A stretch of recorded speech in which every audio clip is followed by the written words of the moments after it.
কেমন আছে? আশা করি ভালো আছে। তো কাল আছে আমাদের সেকেন্ড সেমিস্টারের পরীক্ষা, মেজর পরীক্ষা। তাই মা সরস্বতীর নাম করে বসে পড়লাম পাঞ্চিভূতি নিয়ে। হ্যাঁ, আমরা স্টুডেন্ট, তাই আমরা অনেক বেশি ভক্তি জানি। আমরা 2 টাইমই সরস্বতী মায়ের পুজো করতাম, কিন্তু এখন 3 বার করব, কারণ আমি এখন কলেজে উঠে গেছি।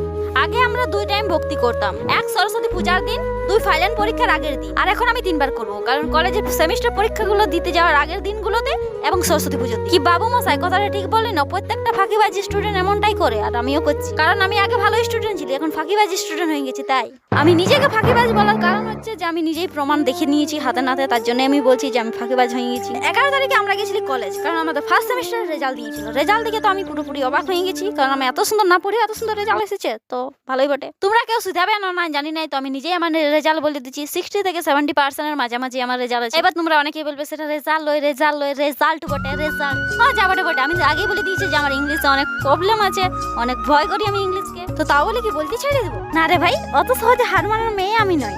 ছোটবেলায় সাইকেল চালাতে অনেকবার পড়ে গেছি, অনেকবার পায়েও গেছে, তাও বলে কি আমি সাইকেল চালা শিখিনি?